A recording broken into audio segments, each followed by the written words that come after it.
In the wrestling world, the people are represented by two separate but unequally important groups. The wrestlers and bookers, who literally do all the hard work, and the fans, who endlessly nitpick and overanalyze everything they do. These are their stories. Hey!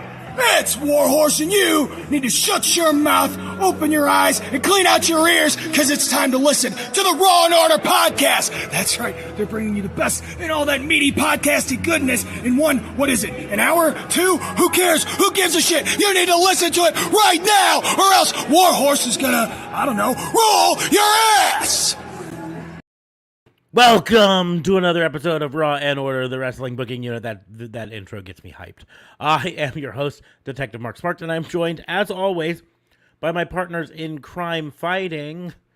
Excuse me, starting off, District Attorney Vincent Kayfabe. What's going on, man? How are you? I'm good. I'll be visual in a moment. Well, I mean, I'm not entirely good. I'm a little heartbroken.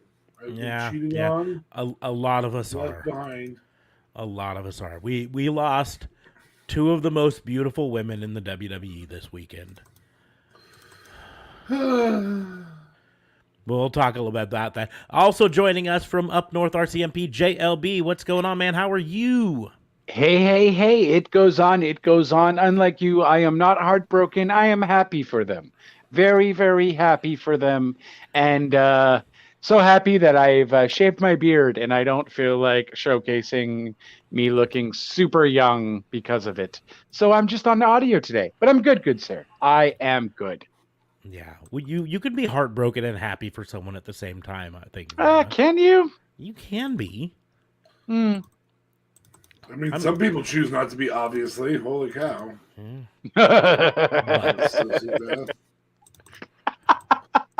Anyway. Before we get into talking about the wrestling news, I always want to start off by reminding people that Raw & Order is part of the Tatniscope Podcast Network. So when you're done listening to this, in the doobly-doos, there's going to be a link for tatnisco.com. Head on over there and see the other shows in the network and tell them we sent you. Yeah. But on that, let's get into talking about the wrestling news. And since we already brought it up, Carmella and Alexa Bliss had their weddings in back-to-back days this weekend. Friday and Saturday. Weekday. That was odd. Yeah, that I kind of wonder if it wasn't. Well, that was reception on Friday. The marriage was on Thursday. It was all Thursday though. But no, I kind of wonder. Alexa's was on Saturday. Yeah. Carmella's was on Thursday. But I almost wonder if that wasn't intentional. Like Carmella knew that Alexa's was going to be this weekend, and therefore planned hers because they knew there was going to be overlapping guests. And this way the guests could show up to Carmella's on Thursday, have a travel day, and be there to Alexa's on Saturday. Especially since Alexa's was reportedly very tight-lipped. Like, the guests didn't find out the location until a text message like an hour before. You know, which is crazy because it's like, well, where should I be? Yeah, obviously they knew the state. They knew the state. They knew the city. It's just a lot of that stems from Ryan's. Ryan Cabrera being relatively, and Alexa Bliss having several stalkers. Yeah. I think it plays into both of those there. Does she have stalkers? Yeah. Yep, she's had multiple. That's sociopathic. That's crazy. Yeah, she hasn't had Sonya Deville level break into your house and kidnap you style stalkers yet, but she has had. I mean, at least as far as I know. I guess I don't know if she's had. Rumor has it, but the reports have it that it hasn't gotten that far with her stalkers, but it still is not good. So over the top. Yeah, but speaking of over the top, the weddings were over. Especially Alexa's. They had 60% of NSYNC there to perform. Being Chris, Joey Fatone, and Lance Bass. And it really makes me sad that as a 44-year-old man, I actually know the names of NSYNC offhand.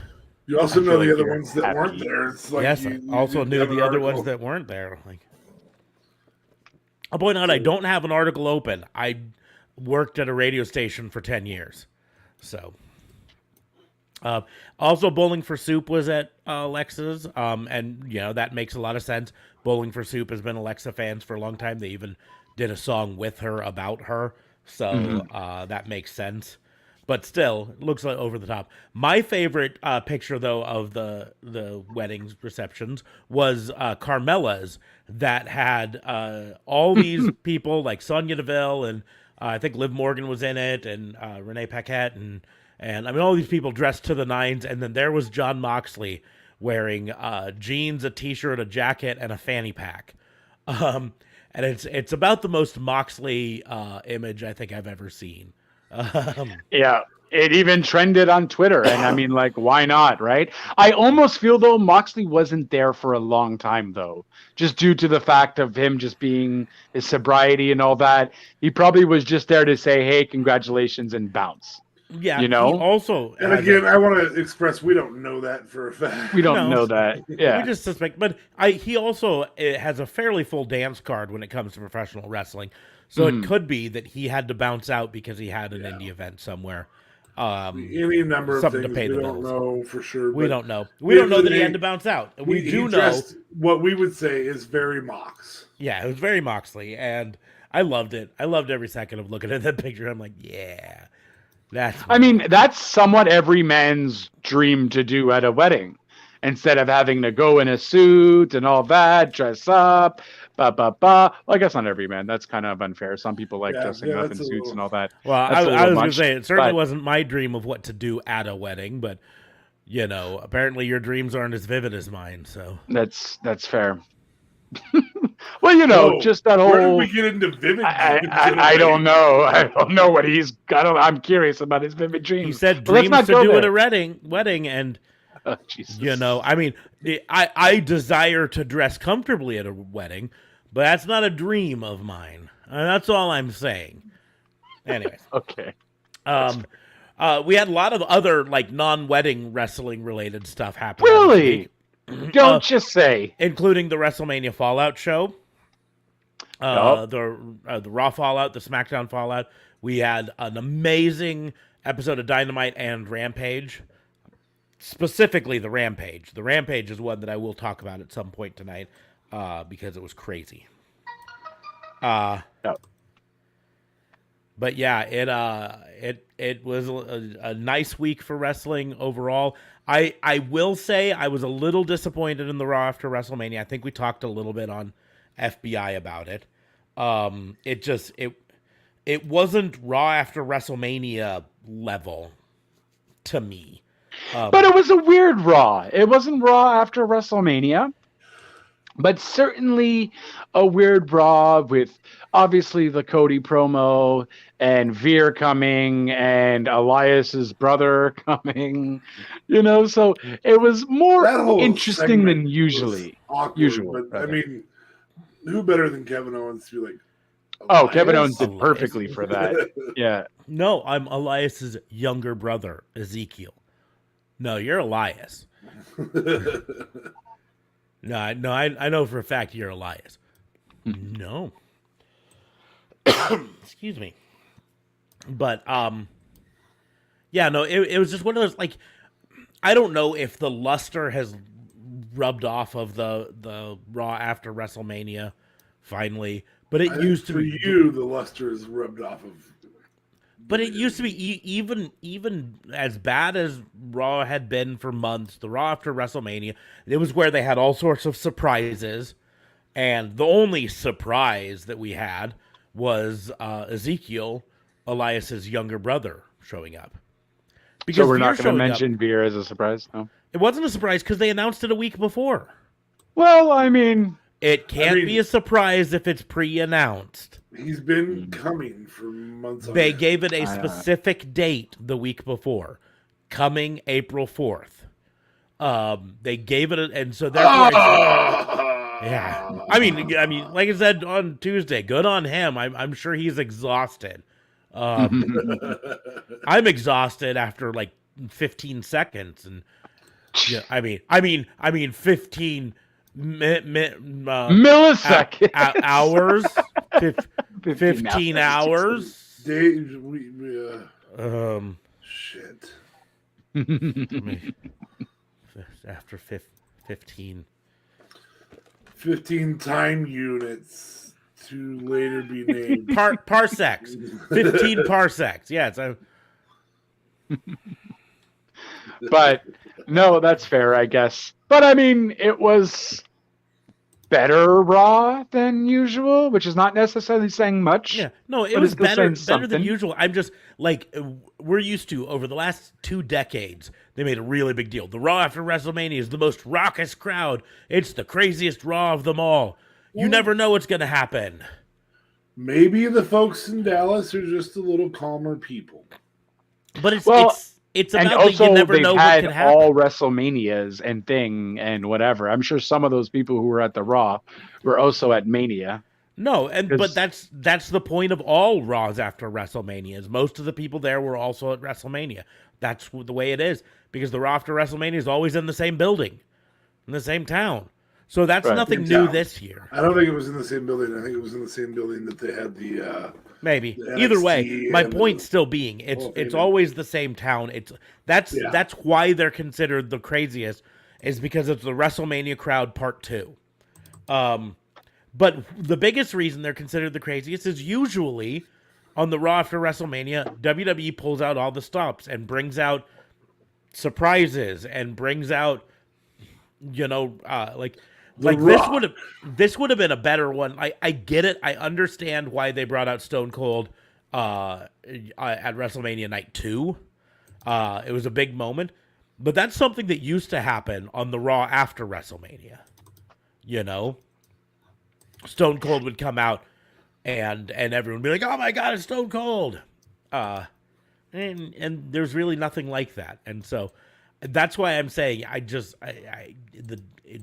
it was just disappointing for a Raw after WrestleMania. In terms of Raws, it was better than they've been for a while, but it was just Right. They build up the Raw after WrestleMania so much in my mind and other people's minds. I mean, I'm not the only person who had this criticism of it. For sure. I just feel like it hasn't been a great Raw after WrestleMania for quite some time now. Like at least the last 3 years. Well, yeah, we'll figure this out. I mean, then again, maybe COVID, I guess, could play into part. But I feel like even before COVID, it was still pretty crap. For a hot minute, for a while, at least.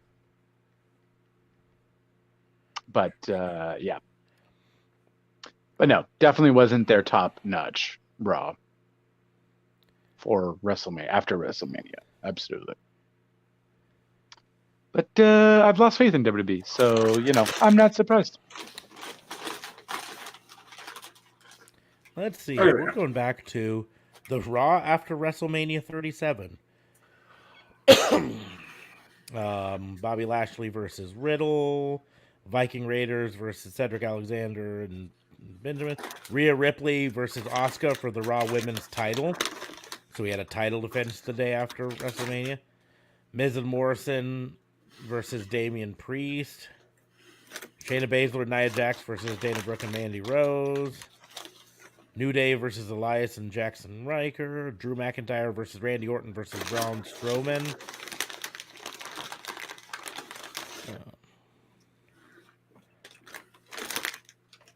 I'm trying to see if there were surprises.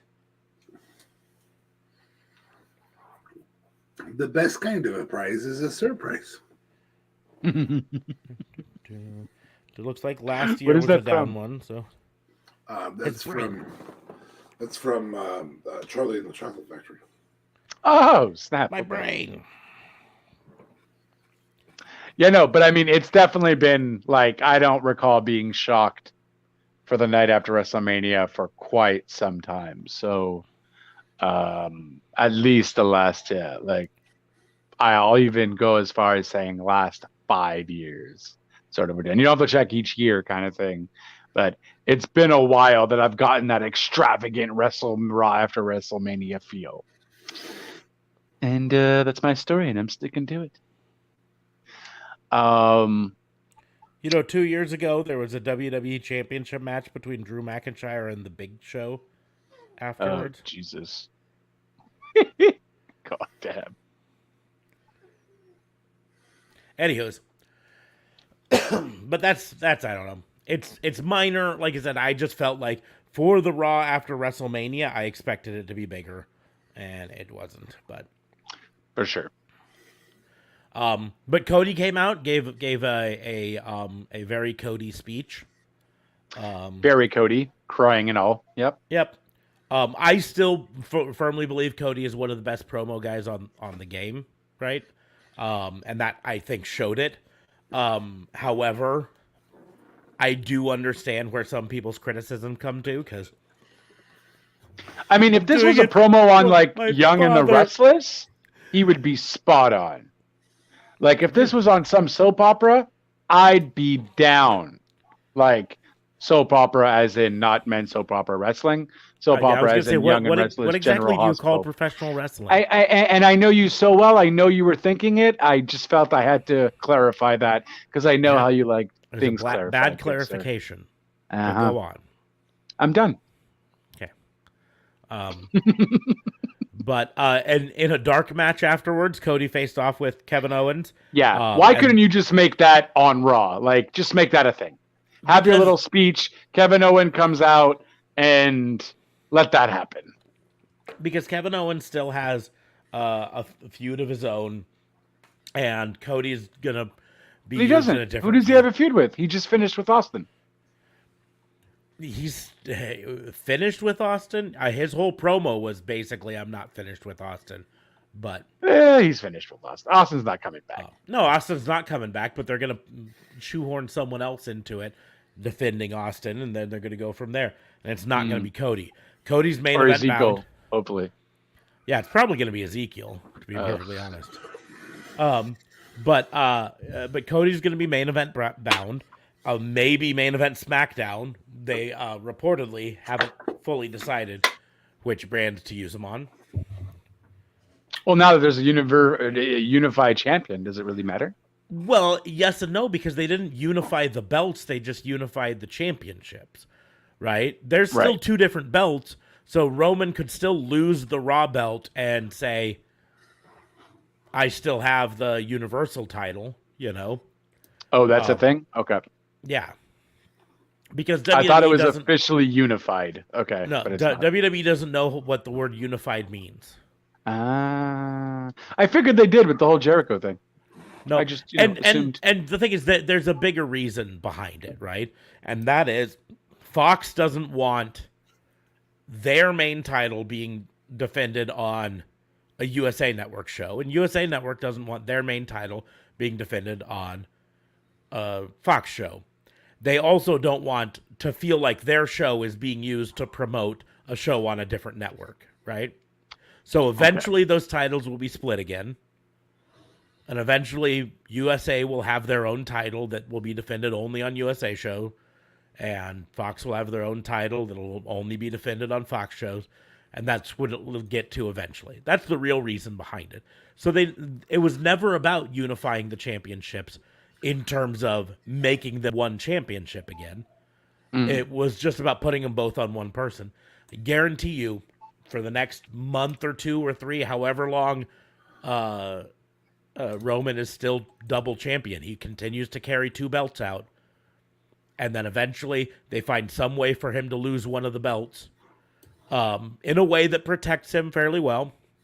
That's why I was thinking a 2 falls match where the first fall wins the first belt and the second fall wins the second belt. And then that way, he can lose the first fall on some sort of technicality and still win the match and keep 1 belt and still say, I've never been pinned. Because that's one of the things that he's bragging about Be a right Brock now. count out. Yeah, it could be a Brock count out. It could be a, over the top rope something or other. You know what I mean? Could be a table match. Like the first fall is a table and the second fall is a submission. So he goes through a table in the first one in some sort of fluke in his mind and then is able to submit the guy in the second one. Anyways. But Maybe they'll do table matches like AEW does table matches. Oh, Because that was kind of fun. You mean like have someone get eliminated and then score the final elimination to win the match? No, I just more mean, well, that I don't like, but I just more mean like it has to be an offensive move. So more tables can technically be used if someone gets out of the way or something like that. I do enjoy that. I don't think the person eliminated should technically stay. He should have to be barred from like ringside, although it's no DQ. I agree, but it being no DQ, I mean, how do you enforce he's been barred from ringside? Well, you can't No, that's disqualify him. But no, people sometimes say I don't ever get critical enough on AEW, but that bugged the shit out of me this week. Yeah, Jeff Hardy, they should not have. If they wanted Jeff Hardy to be the one who delivered the final elimination, then have Matt be the one eliminated earlier. Or make the rules different and say both players from a team have to be eliminated for the team to be eliminated, right? And so you have to eliminate one and then eliminate the other, but they're still both active or whatever. I don't know. But they didn't make those rules. It was just like, oh, he's eliminated, but he's still going to be the one who does the final. But was he eliminated? Cheating. Yes. He was eliminated. I thought it was more the Butch that was the issue, because I remember one of them was already eliminated, the Blade or Butch, the Butcher rather. And I'm just like, well, why the hell is he still here? And then I'm like, oh, I guess it's no DQ, so it doesn't matter. Yeah, but I didn't realize Jeff was also eliminated. Okay. Yeah, Jeff was eliminated and scored the final pinfall, or not the final elimination to win the fucking thing. Mm-hmm. Which shouldn't happen at all. That's fair. Oh. I mean, it was still a crazy match. Right. But it bugged me, right? Oh, yeah. You're a stickler for rules. Yeah, I am. However, I will say that as crazy as that match was, it wasn't even close to the craziest match of the night in many ways. Right. I mean, you started off with Christian Cage versus Adam Cole. That was fun. That was really fun. You then had Samoa Joe versus Max Caster in his first Samoa Joe's first match in AEW, first full match. And Max Caster was able to get some verbal barbs in, but was not able to get any physical barbs in. No, so, I mean, after all, Max Caster is main event, and Joe's just X Division, Mm-hmm. Mm-hmm. And when we were beating you in the ratings, you were the champion. I love that bar. Although, it was only for a week, but sure. Well, what really sold it was them cutting to Samoa Joe in the ring, going, "That's a valid point. Yeah, got a point. I'm still gonna kick your ass." Right? Yeah, exactly. Champ or no champ. Right. Sean Dean versus Sean Spears, and that was probably the low point of the night. Yeah. But then you had the other Owen Hart Foundation tournament qualifier match, Hikaru Shida versus Julia Hart, which probably wasn't the best match, but it did continue to tell a storyline with Julia Hart being slowly corrupted by the Black Mist. Her doing heel tactics, sending the rest of the varsity blondes to the back, saying, "Nope, I don't need you around here because you're being too goody two shoes." So that's interesting. But then that tag match, FTR versus the Young Bucks, that was fun. Closed out the show. That was probably. Did you watch Supercard of Honor? I didn't get to watch all of it. I got to watch bits and pieces of it here and there. Did you watch their match with the Briscoes? The Briscoes match, I watched highlights of it. Okay. I know that match is fire. But I was just going to ask, because I haven't watched the Supercard of Honor one yet either. Well, here's the thing: is there's a style difference, I guess. Right? Yeah. The Briscoes are a hard-hitting brawler style for the most part, which really does fit FTR's style maybe better than the Young Bucks do.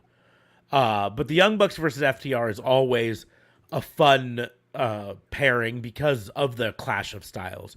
Young Bucks are flip-de-doo and spot monkeys, and FTR are old school, wrestlers. Mm-hmm. No flips, just fists, was their old slogan, right? So, but that match, I would have said, I would have put hard money at the end of FTR versus Young Bucks 2 that was going to be the best match AEW puts on this week. And I would have been wrong. Because Rampage came along.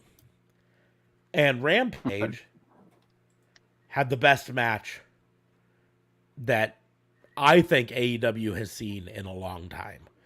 On at least free TV. And it had maybe one of the second best matches that they've seen on free TV for a while. So the second best was Bryan Danielson versus Trent Beretta, which helped showcase Trent Beretta a bunch. He's kind of been overlooked a bit. But that Wheeler Yuta versus Jon Moxley match to close out the show, that was phenomenal. So good. That was a very good match. Told a good storyline, and I really loved at the end. After losing, when he gets invited to join the Blackpool Combat Club, he writes BCC on his chest in his own blood. That was okay, right. That was a... Well, wait. Oh, I guess I didn't notice that. I know he shook his hand, but I didn't realize he wrote BCC on his... Okay, so he's officially in. Yep. Okay, I thought he shook his hand. It was out of respect, but he didn't really give Nope. Okay. He was invited him to join the BCC. Fair. Okay. And the thing is, I've liked Wheeler Yuta ever since he started showing up in AEW. I kind of thought that the Best Friends was kind of a weird place to put him. They kind of shoehorned him in there. And it's because in real life he's good friends with them, right? But he just didn't seem to fit them. And that's the storyline they're telling now, is that you never really fit in here, and Trent Beretta didn't like him anyways. And now, I mean, that's a star-making match, in my opinion. Like, people watch that match who never had heard of Wheeler Yuta, and now we're looking up Wheeler Yuta matches. So, right. But that was my week, though. I mean, those matches, those AEW matches, just were like top of the week for me. Everything else was just a little bit of lanyap, a little bit extra. But it was a good week. I mean, riding the high from WrestleMania, there's always going to be some weird letdown, but we've got fucking Murder Grandpa himself coming in to AEW next week to defend the Ring of Honor TV Championship. That's going to be crazy. So yeah, I'm not crazy on Suzuki guy there, but I know you're not. I know. It's not my style though. So I just don't like his style. But I know Joe does do strong style like that too, and very hard hitting. So it shall be interesting. It's just hopefully it's better than what he did with Moxley. Perhaps Someone posted on Twitter. Tony Khan proposes a trade. I give you Cody Rhodes. You give me Bryan Danielson, Adam Cole, Samoa Joe. Apparently that trade was accepted. Yeah, that's it. I know if it was fantasy football and I was in that league and I saw that trade going on, I would probably oppose that trade. Why are you guys stacking the deck? Yeah, that is not a balanced trade in my opinion. No, Joe's injured. He's just like a commentator now.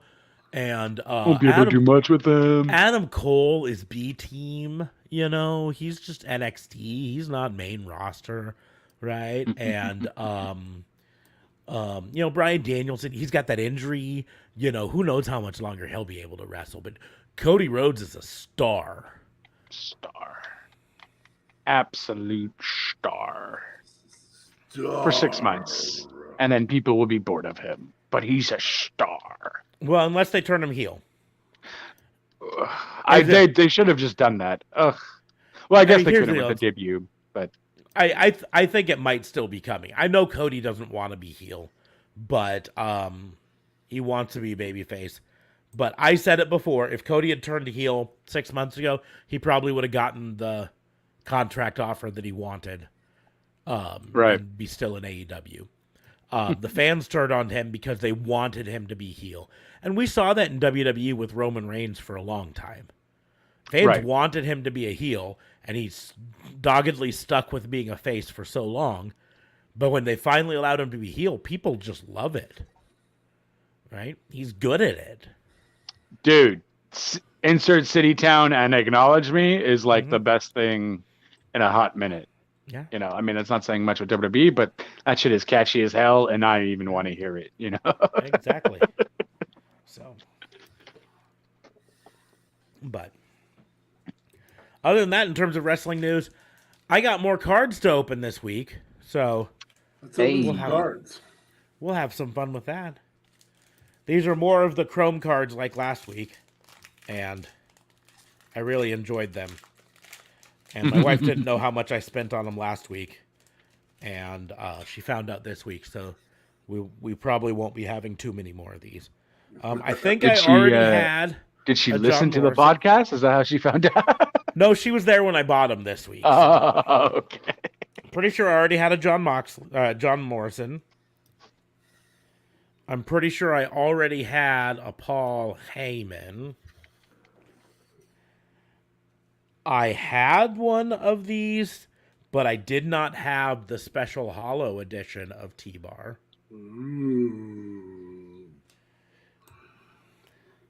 And to the moon! Hey, Cameron Grimes. To the moon. These cards are very pretty. This show doesn't show them off nearly enough. Already had an Io Shirai. Getting a lot of duplicates here. I believe I already had a Drew McIntyre. I did not already have a Sonya Deville, I believe. Was that NXT Sonya Deville? That is... Nope, SmackDown Sonya Deville. Okay. Just one, sure. And I did not have one of these. There's a lot of glare on it, but Shinsuke Nakamura's. Yeah. Oh. So that's... I thought that was somebody being held up like in a Styles Clash or something. I was like, what? He's kind of in a razor's edge pose, so yeah. I see it. But. Oh, it's everyone's absolute favorite, Rey Mysterio. I've got a duplicate Zelina Vega. I'm getting a lot of dupes on this one. I got a hollow Reggie, which, you know how much I wanted a hollow Reggie, right? Oh my God, for the longest time. And a KO. Hey, feel free to send that my way. Well, if it's a dupe, I might. I've got a Naomi from the last set that I'll send you. Hey, perfect. She does deserve better than being in your arms. Too soon? Too soon? The modern day Maharaja.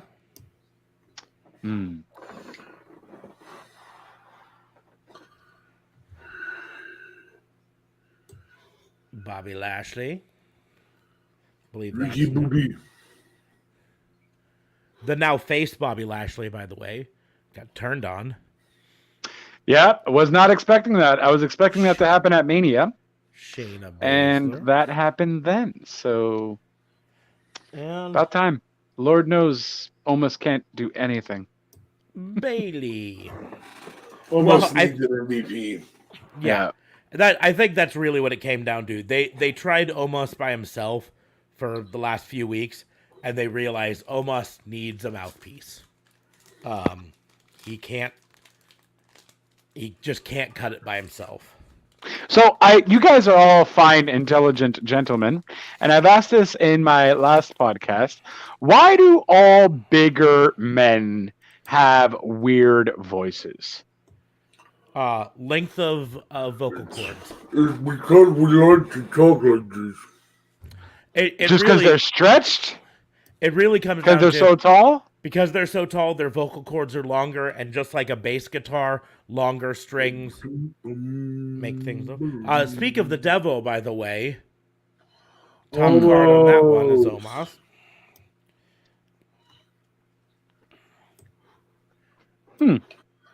Blonde Mandy.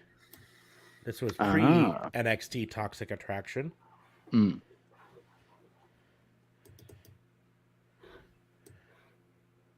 The tribal leader. Our tribal chief. Acknowledge him. The funny thing is this is tribal chief era Roman Reigns, head of the table, but he's not wearing his gold hand thing, gold glove. And then a duplicate Sheamus. The only reason I remember is I keep staring at that thinking, is that Riddle? I think that's Riddle. But but I'm not sure. Because those trunks don't quite look like Riddle, so I'm going to have to do some searching to figure that out. 2 packs left. Tupac.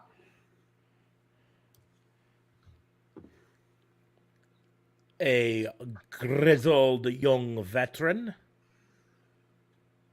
Love that team. I believe this is a duplicate T-bar, but it's not the hollow T-bar. So I'm actually going to skip one because I can put Mace next to T-bar. And then we have our second Legacy card.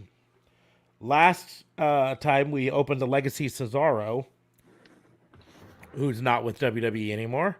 This time we open a Legacy Jeff Hardy, who's not with WWE anymore. Damn. So much for a legacy, huh? Kiss of death, man. Yeah. You're like, hey, don't give me a legacy card. I'm telling you, don't make a legacy card of me. Do give me a legacy card.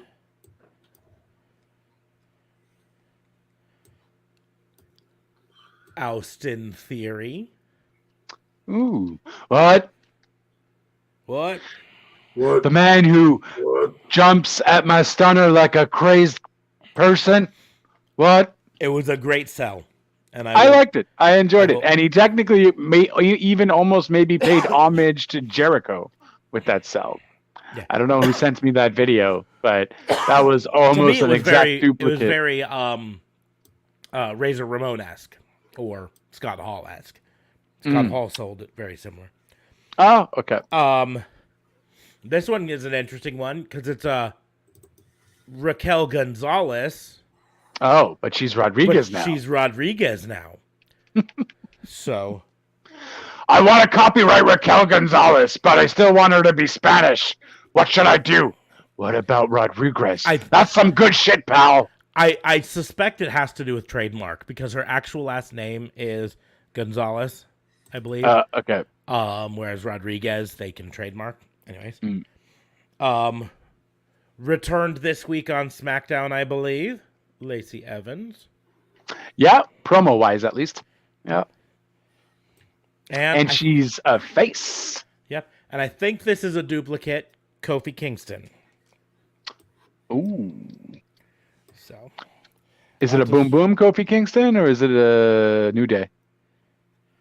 I'm not looking at the screen, sorry. I mean, it's New Day, I'm sure. He's wearing... Because your other one was Boom Boom. What is it? I'll have to check later.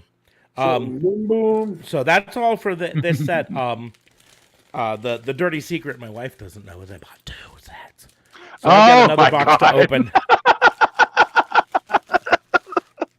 I've got another box to open next week. Oh, jeez. What happens if you get caught? Yeah, how did you hide it from her? when you've got She was with you. when you've got a big thing of groceries checking out, it's pretty easy to squeeze them through. Yeah, make sure she doesn't listen to this episode then, bud.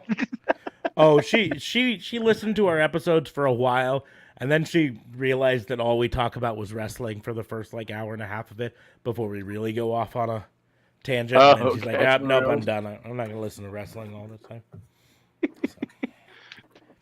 But anywho, so that's all the cards to open. What other things do we need to talk about in professional wrestling this week? Well, I got a gripe against. Good. Yeah, you sure? I feel bad now. You can go. No, you're good. All right.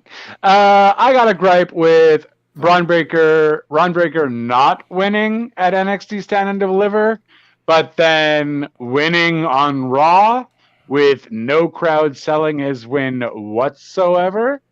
So, yeah, that's my gripe. Why wouldn't you just make the guy win at Stand and Deliver? Whole NXT thing, and if you were going to give him another match on Raw, at least he'd be your champion representing. Yeah. I think they were testing his main roster strengths. Yeah. Here's ultimately. But if you make him win NXT, you're just going to send him back to NXT anyways. So what was the point? Again, it's about testing the waters. It's about introducing the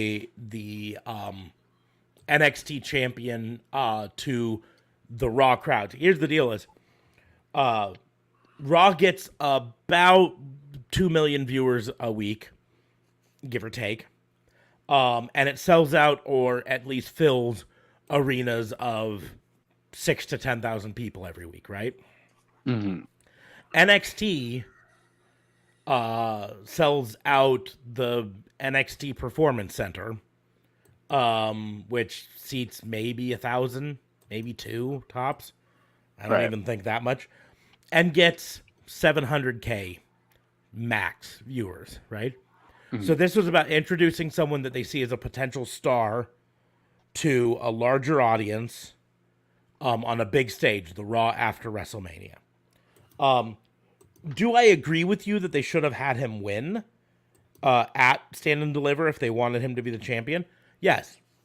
In my opinion, he should have won at Stand and Deliver and then came and done a rematch against, Dolph and handily put Dolph away on Raw if they wanted to do that. Stand on the liver. Mm-hmm. But on the liver. I'm not the one booking, obviously. So, obviously, I don't think it hurt that bad. Yeah, like I said, for me, it was just more like a minor gripe.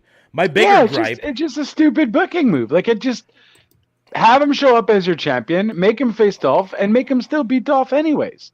Yeah, my bigger gripe was changing the ring gear. Making him come out in stupid black ring gear instead of his crazy color, Technicolor ring gear that he normally wears. That's my bigger gripe. Like they're gonna do that sometimes, though. To me, that's watering down his character. I mean, at least they didn't put a mask on him. True. There is that. Or they didn't. They didn't put like a cow-themed attire on him because Scott Steiner likes to talk about cows. Or name him something Kaiser. Oh, jeez. Wow. Yeah, I mean we've already talked about them renaming Raquel Gonzalez, but them renaming Eichner. Yeah, Ludwig Kaiser. Yep. Oh, geez. More specifically, Kaiser. I have bigger gripes with the word Kaiser than the word Ludwig. Just because of the current Russia stuff? Current Russia, but also there are Nazi ties with the name Kaiser. Oh, okay. And the Imperium have back to before they were in WWE, when they were in just the British Indies, wrestling under the name Ring General, Ring Kampf. They very, very specifically tried to make sure that they distanced their image from anything even slightly Nazi-ish, right? Yeah, it's Right. Walter who's German, it's all this, that they were conscious of the fact that their ethnicities made a Nazi connotation easier to jump to. And they very specifically, like, they chose black and white for their colors, that were not Nazi similar colors. And they specifically chose names that, were not directly tied to Nazi symbolism, stuff like that. And then they get called up to the main roster in WWE, and they get put in. Let's Nazi him up. Yeah, and change their name to Kaiser. But I don't get why Vince would want to even attempt to do that if you're not a children's thing, but whatever. You're 13 and over fan base, and you don't want people Googling certain things, and that's why you have certain people not in the Hall of Fame. And why would you even risk? So, I'm gonna try to put this in as delicately as I can, but in reality, I think it's because not everyone is as sensitive to dog whistles as some other people are. And so in this case, I do not think that Vince McMahon or WWE's overt intent was for it to be Nazi-ish. Okay. But it comes off as Nazi-ish. They went and looked up famous German names, and ended up getting a whole bunch of stuff that had common German names once upon a time that might sound like they're leaning to Nazism.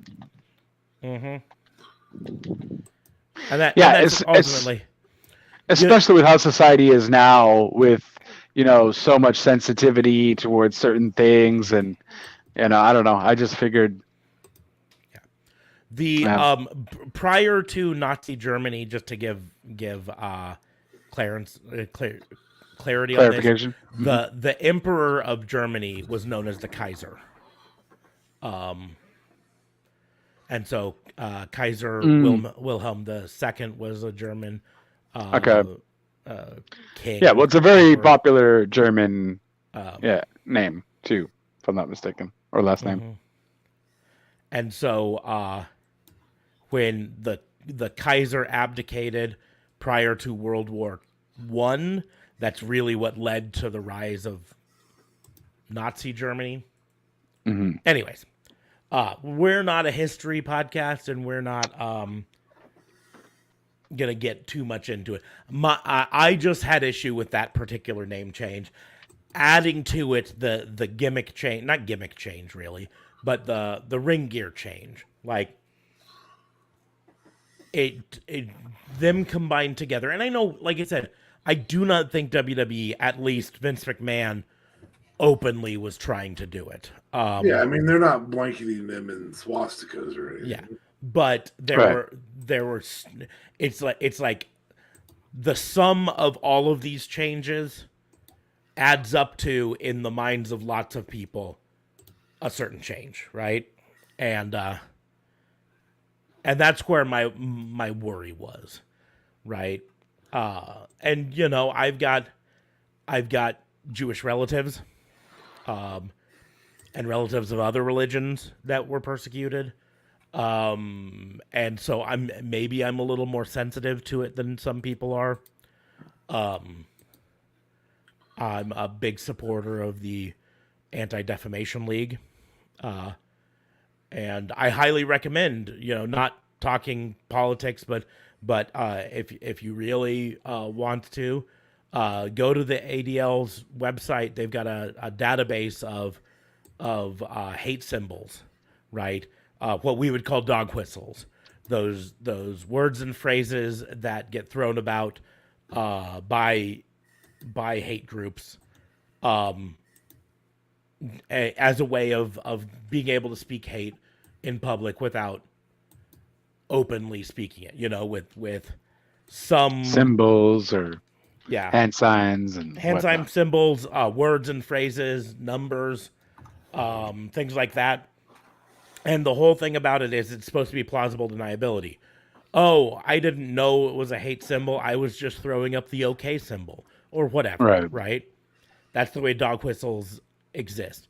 But there's a whole database of them on the ADL's website, hundreds of them. And I guarantee you, almost anyone who reads it will find some that they did not know about and some that make light bulbs go off in their head about people or businesses or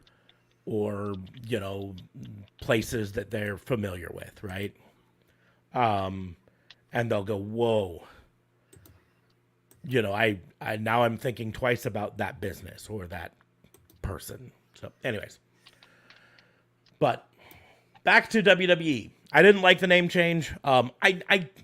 My biggest thing is I don't like when name changes aren't necessary, right? Right.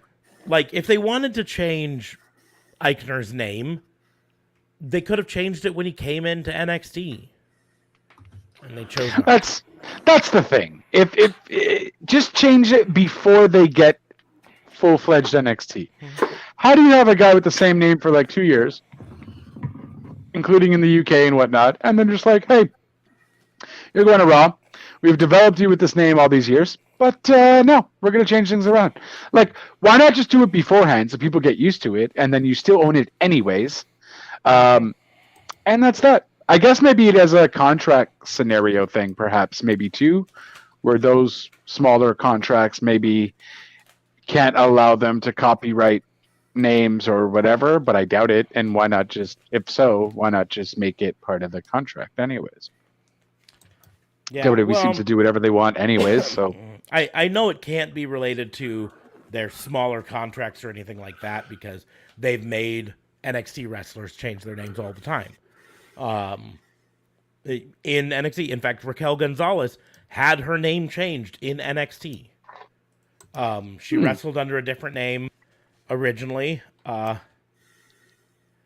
then after a while, they said, "Nope, we're going to change your name."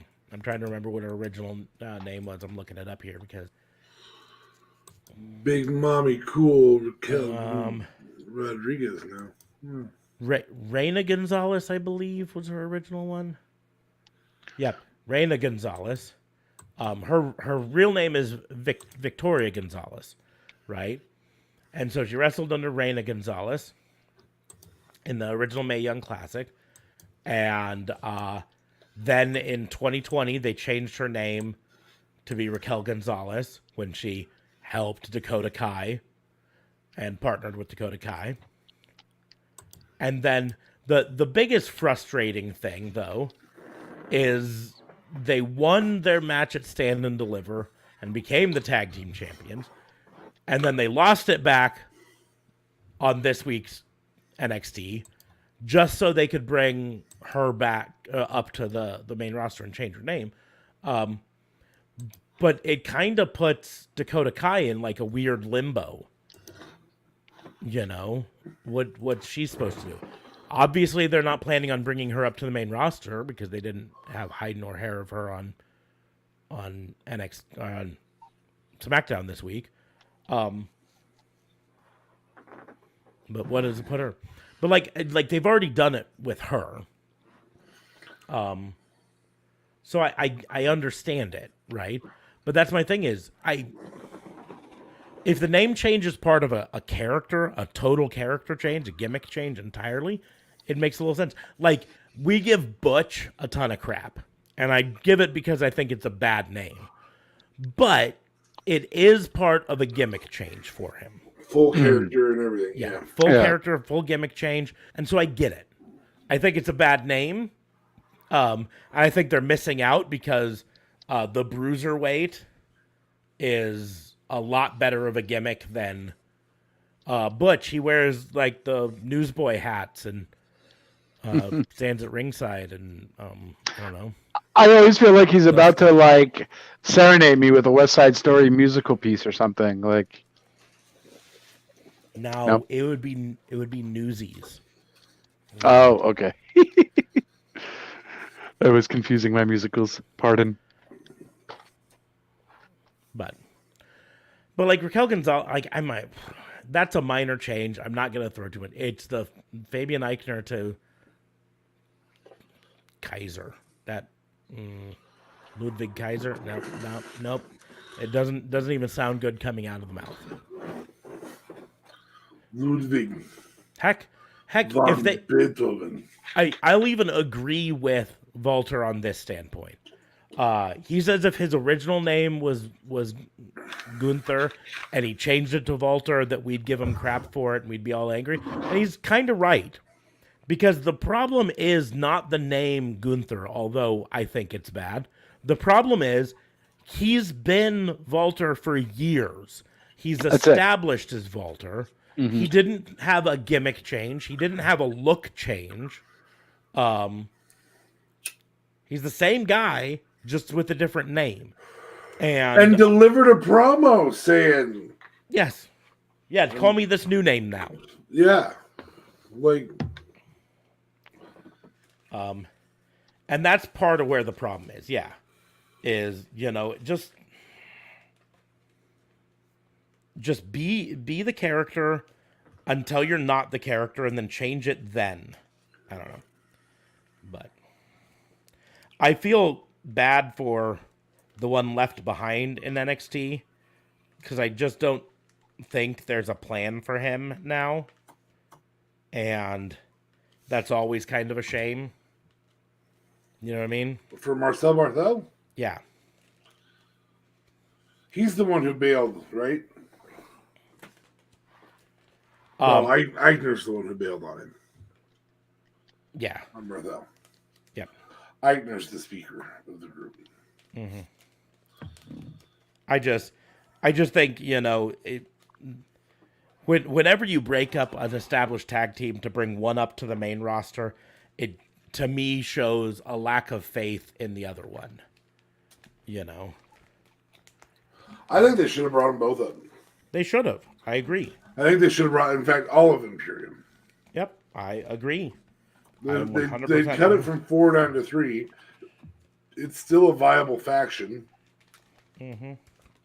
You can run a quality invasion angle with a guy that is believable as a championship contender in Walter. Gunther. Walter. I refuse Gunther's name. I refuse. Well, the good news is Gunther refuses your name, so, you're even. Okay, fair enough. Yeah, okay, we can just keep, with Justin. But no, you're JLB now, man. It's my nickname, but you can call me either or. I won't get upset. Call me Gunther, though. I'll smack the shit out of you. Whatever, Gunther. Where's my Will Smith hand? No joke? Okay. Yeah, there's an app for that. There is an app for that. There's also a game for that. I was playing for it. I got 32 kilometers an hour. At 31 miles per hour. So I did freedom units. Yeah. Oh, fair. 31 miles is how much? Like 42 kilometers per hour. Oh, snap. Damn. Yeah, it's not accurate at all. Like, I took my finger and multiple slides, and it was... Fair enough, Totally cheated. Totally cheated. Cheater! Bam.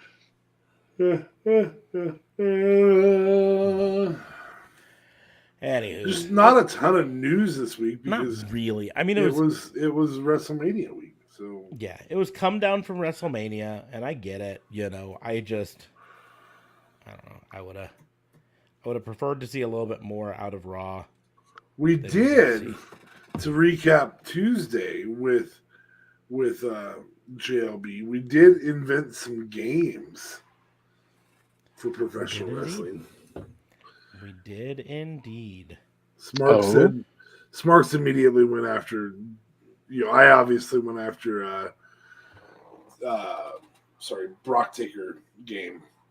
But Smarks went after his card game that he really, really wants to do. I did a little bit on that. I also talked about Monopoly, but with professional wrestling. Yeah. I feel like that's already a thing, no?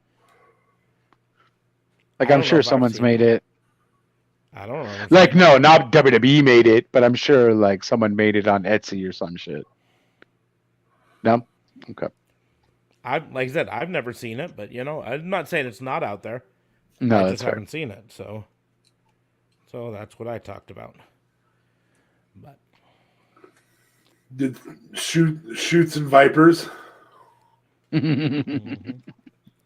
Yeah. Or Ladders and Vipers? Someone please explain to me why this heel turn hasn't happened for RK Bro or Randy Orton yet. It's too good right now. Ugh. I guess it's going to happen during the Usos thing, right? Don't rush that.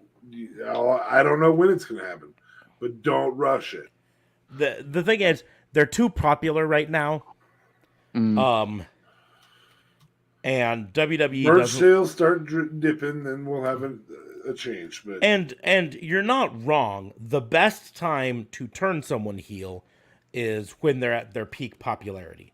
Right. Yeah, tell that to Stone Cold circa WrestleMania 17. Well, I'm not saying it's foolproof. It can mess up, but that's usually the best time. I'll use the word usually. I'll qualify it. Usually the best time to turn someone heel is when they're at their peak face. I guess we could help pro wrestling along and say things like, hey, happy Siblings Day to Nick Nemeth and Dolph Ziggler. Happy Siblings Day to the Usos. Yeah. I just recently found out, based on TikTok, that Randy Orton has a brother who is a comedian. What? Yeah. And he delivers a lot of comedy based on being Randy Orton's brother. Oh, interesting. He's like people ask how to spell my last name, and it's kind of hard to drop that your brother's famous, so you always have to do things like, okay, it's O as in Orton, and R as in Randy Orton, and then T as in the Randy Orton, and then O as in, oh my God, is that Randy Orton's brother? And then N as in, now he disappoints his dad twice.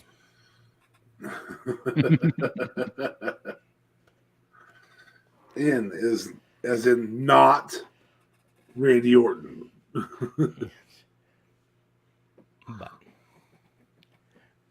So if you get a chance, look up Randy Orton's brother on TikTok. It's pretty funny. Okay. He's a TikTok comedian. I mean, he's a stand-up comedian who has started uploading on TikTok. Okay, fair. Nice. Definitely got to check that out. That's interesting concept. Very, not so much creative, but you definitely have a lot of content there that you can dive into. Well, I mean, he does a lot on how he's a disappointment to his dad, Cowboy Bob Orton, because he's not a famous not a wrestler. That's fair. Or a cowboy, for that matter. Mm-hmm. He says, people ask, why aren't you a professional wrestler like your brother? And he said, my brother's 6'3" and jacked. And I have scoliosis. I'm not even as tall as I am.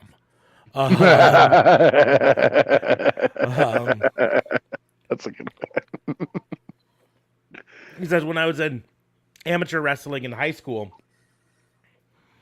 I didn't know that this was a thing, but someone stuck their finger right in my butt. I didn't know that was a thing in amateur wrestling, but I went back and I told my coach, and he goes, "Oh, you got your oil checked. It's so much of a thing. They got a name for it." It's just what happens in amateur wrestling. And that's when I decided I wasn't going to be an amateur wrestler.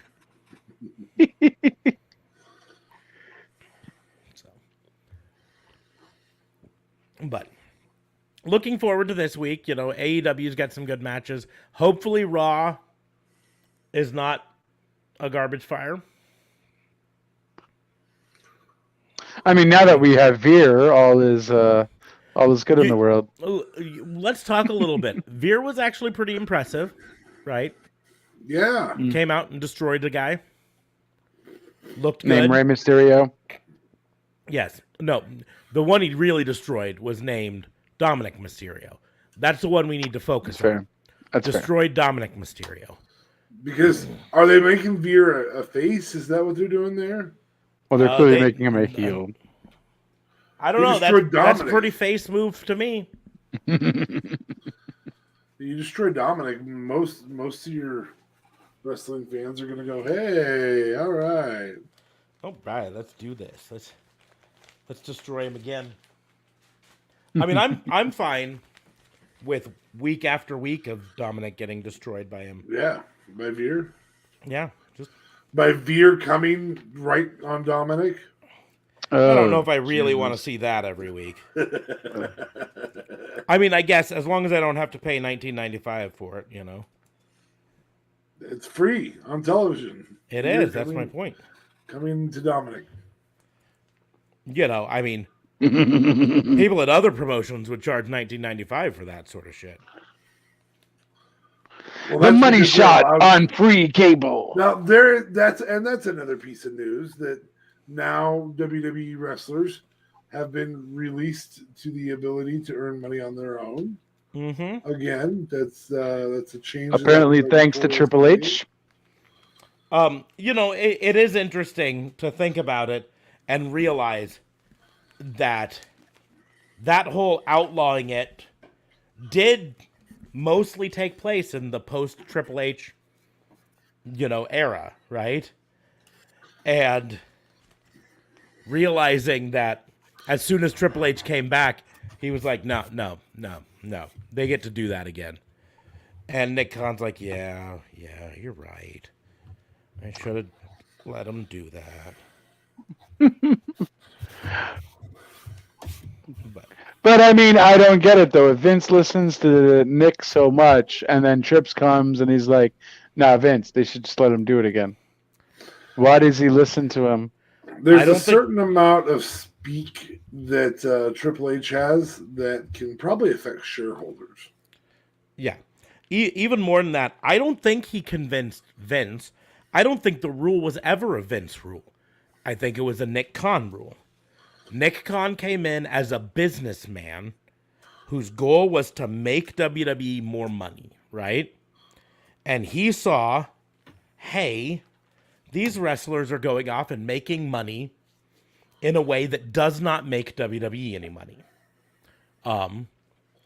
They're going on these other apps like Cameo and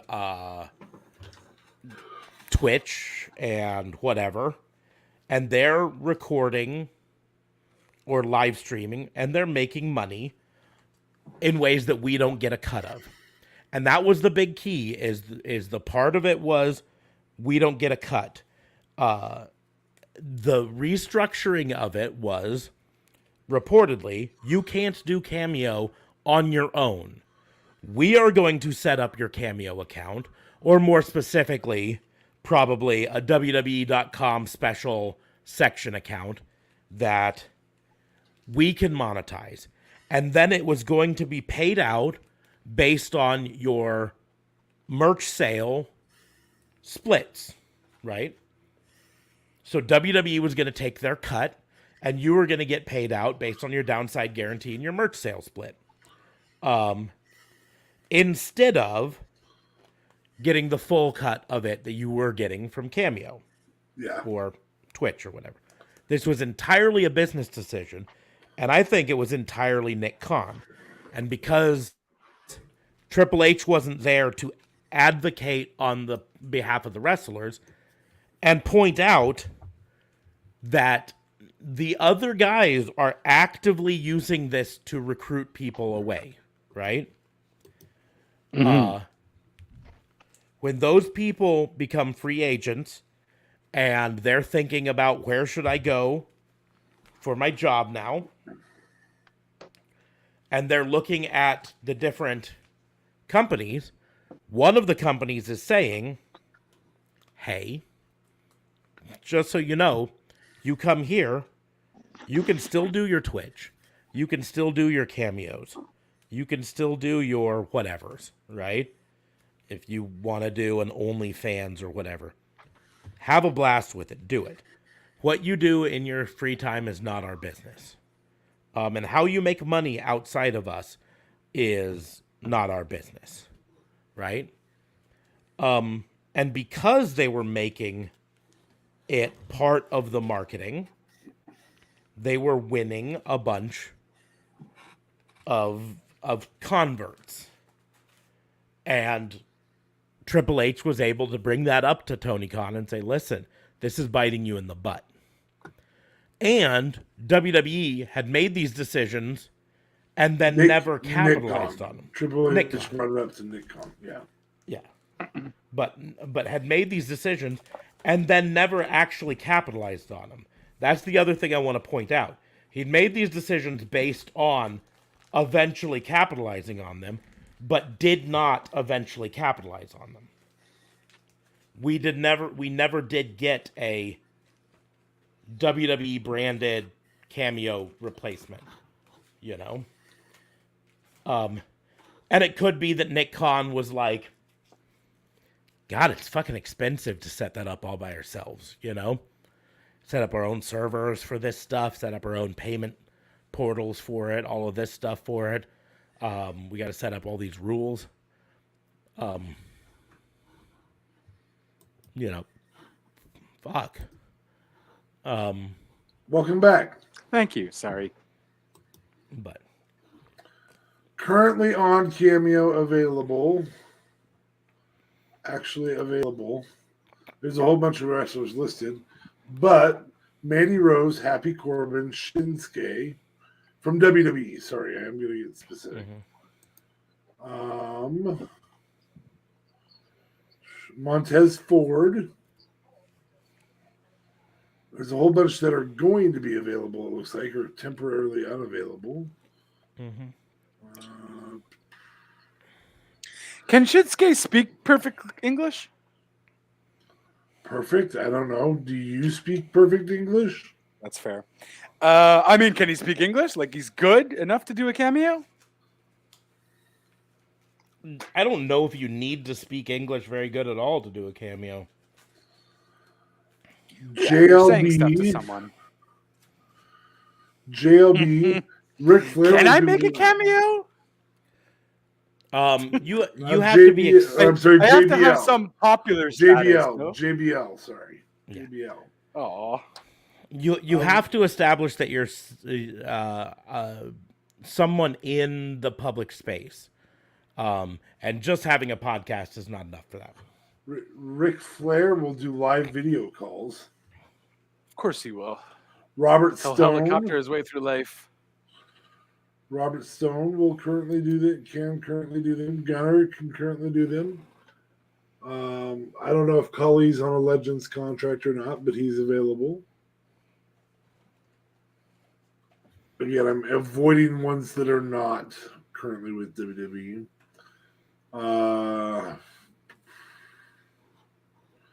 Gable Steveson can. I don't know if the Godfather is on a contract. If he's not, then he's available. Then he wouldn't count. If he is, then yeah, he's there. Lots of these guys are gone, so I'm trying to avoid talking about the ones that are gone. Well, it also could just slowly be going back up too, right? Like this was just announced this week, no? So No, I'm just referring to the ones that are currently no longer with, or currently with WWE though as well. I mean, there's tons of professional wrestlers, tons. yeah. It's just, and there's even a lot of WWE people listed that aren't available right now. Yeah. But so that's really what I think it came down to is I think Triple H was able to talk to Nick Khan and be like, listen, you're hurting yourself more than you're helping yourself with this. It's not generating income for us.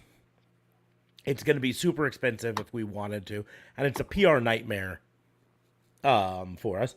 And it's also being used by our competition to lure people away. And we don't want that.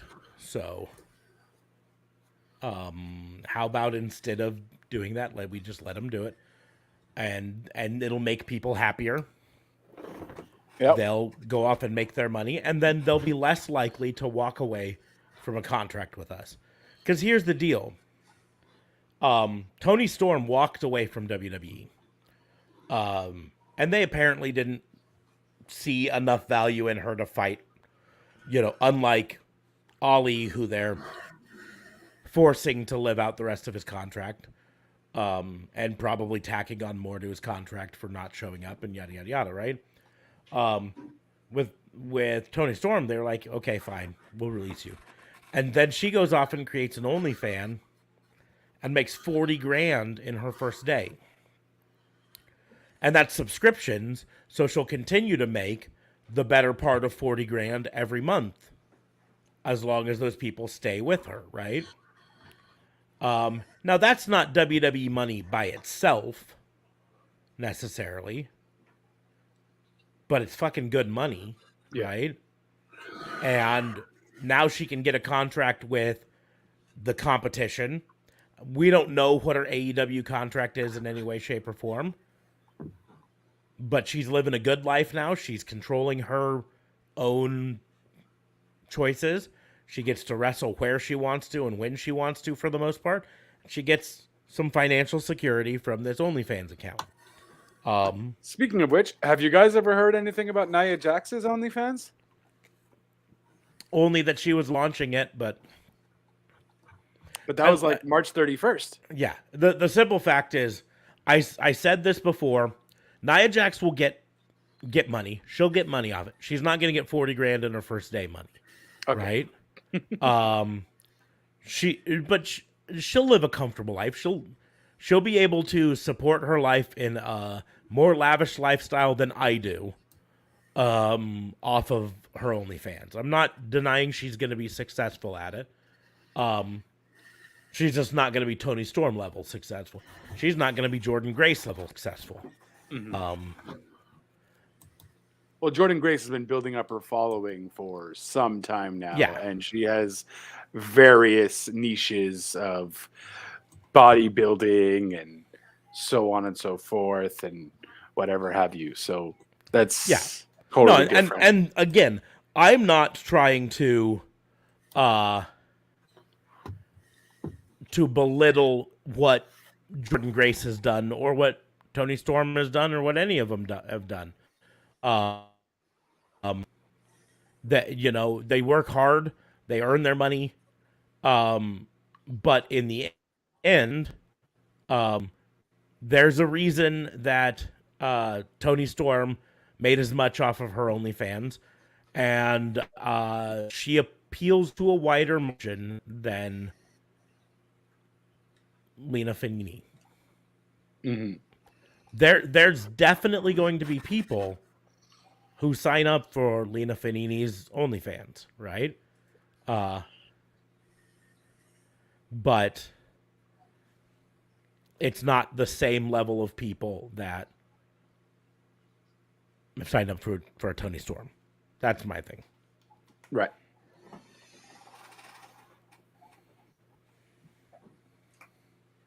And this would be the same as if Courtney Cox, Jennifer Aniston, and if Courtney Cox created an OnlyFans, even at her age right now, she would blow Tony Storm's OnlyFans out of the water. But would lose significantly to Jennifer Aniston.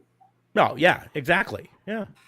I mean, and they're equal screen time from former characters, and just who's going to have the draw. Yeah, that's it. So that's why it's not an insult to Lena Fanini, who No, not at all. definitely have a bigger OnlyFans than all three of us on this podcast together. Oh yeah, no doubt about it. And I mean, she's gonna make her money. She's gonna live a very comfortable lifestyle off of it. But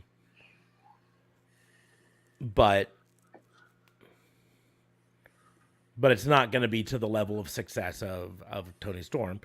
And again, Tony Storm would not be to the level of success of a Jennifer Aniston or an Angelina Jolie, or, Should all three of us go in on OnlyFans together? fuck, I'm in. Not like I'm not doing it anyways. Like, just Do you have an OnlyFans? No, I'm just saying the stuff that would be on an OnlyFans. Well, I mean, we could. The upside is Lena Fanini's exclusive content thing is only $10 a month. So if you're, I don't get how that shit isn't like. I guess there's an screenshot or whatever on the website, because I don't get how all that shit isn't like leaked. It does or get I guess leaked occasionally. Risk of getting sued. I guess, but there's risk of getting sued. Yeah, right. It does get leaked occasionally. There are lots of people who get their OnlyFans stuff leaked. However, okay. However, OnlyFans, I believe OnlyFans, does offer legal support to the people on it, on helping track down and prosecute any of the people do it. You when you sign up for an OnlyFans or whatever site you do,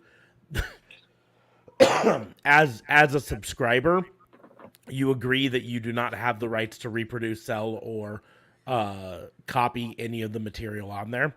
Right. And if you're caught as one of the people doing it, not only do you get banned from OnlyFans, but they submit all the information to the police to help prosecute you. So, right. Yeah, like on Lena Fanini's, anyone caught taking content and putting it elsewhere online will be subject to legal action and banned without any refund. So it happens, but it doesn't happen to the level that it used to, because there is legal repercussions behind it. Right, makes sense. And they have ways to help track down who was the one who did it. For sure, with IPs and all that, and if it's through their website, they can give you all that info, no problem. For sure, that makes sense though. I just was like, there has to be something like that, some legal thing for sure, or maybe they just had like an anti-screenshot thing, where some websites, you can't screenshot it. I'm sure there are, however, anti-screenshotting stuff is super easy to get around. For sure. But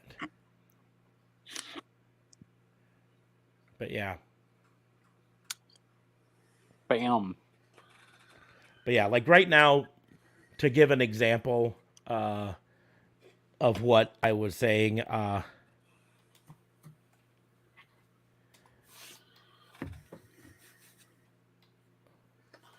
we got to bring it up here. right now, Tony Storm's OnlyFans. Once it loads for me. Tony Storm's OnlyFans has 40.5 thousand subscribers, right? Wow. 40,000 subscribers at $20 a month, right? Oh, wow. Jesus. Now, OnlyFans takes a cut of it, and everything, but that's still a large amount of money. Lena Fanini's at $10 a month, half the price, and has been out there for not a month yet. Like 2 weeks. Like 2 weeks. But again, Tony Storm made 40 grand in her first day, right? Lena Fanini has 1.4 thousand subscribers, right? Okay. So But still $10,000 nothing to shake a month. a stick at. Yeah, that's $10,000 a month right there. Yeah. Well, so that's- $14,000 a month to be specific. Yeah, I mean, let's just say that the take from the website host, she goes through a company called Brand Army. I don't know what their take would be, but just to compare it to OnlyFans, let's just say they take the equivalent of that 0.4 off there, but then it's still $10,000 a month, right? Yeah. That's nothing to shake a stick at. By any means, she's doing well. Why are you shaking sticks at OnlyFans so much? What kind of stick are you shaking? A very small one. I mean, a very huge one in freedom units. Big. Large. I drive a big truck and mud tires and freedom. Yeah. Freedom units. There's one of my favorite TikToks recently was there was a girl who said, excuse me. I just caught up on me. That's exactly what she said. She coughed and said, "Excuse me." No. She said, I just found out there's male inches and female inches. And a person says, oh, no, that's a really common thing. See, if you look at a ruler, right, you've got two different sides, and one of them says IN. That stands for incorrect, right? That's the women's inches, right? The other side says CM. That's correct measurement, right? Now, the important thing to look at there, right? And this makes a lot of sense. It'll make everything is the 8 on the correct measurement side lines up pretty close to where the 3 is on the incorrect sides, right? Which leads to a lot of the confusion. I'm like, yeah, that's about right. 8.5, maybe put 9. some thought into that. Yeah. Or that person himself has made that mistake. Oh my God, I'm 8 inches. Wait. Oh, wrong side. I tell this story sometimes. When I was younger in college, I had a exchange student from Germany in my area, right? Jens was his name, and he was hilarious. But one of the things that happened is this will date how old I am. I mean, I've said how old I am before, so it's nothing surprise. But the movie Boogie Nights came out. Oh, yeah. And there's a scene in that where he mentions 18.5 inches is a tough load to haul. And being from Germany, he didn't know what 18.5 inches looked like at all. And then he found a tape measure. And he held it down to his crotch area and measured out 18.5 inches. And his eyes got about as big as dinner plates. And he ran around, like, showing everyone. He's like, 18.5? 18.5? It's like 37 centimeters. I don't know if that's the actual measure. I don't think it is. I was going to say, well, I'm pretty impressed if that's right. No, I think it's more like 40. No, it's more than that, yeah. Anyway. I just spilled soda on my desk, so, gotta clean it He up. just spilled soda on his 18 inches. No, correct units. Desk. Desk. Sure, that's what the cool kids call it nowadays, don't you know?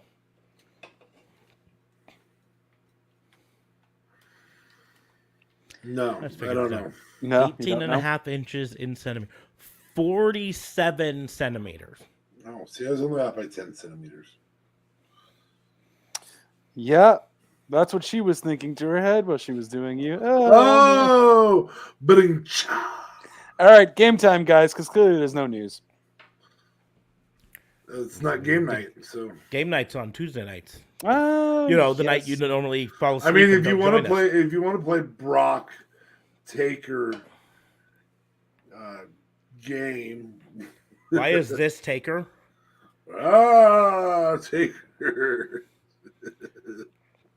Because this looks like Taker's about to grope you. That's just my thing. Which somehow or another, and feels more Brock. Or feels what? more like a Brock thing, right? Brock, Taker, Triple H game. Wait. Brock could be Taker would be game could be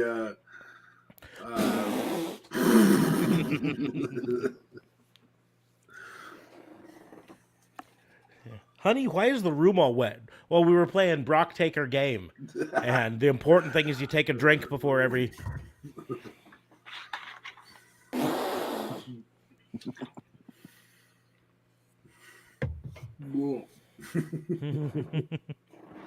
bro.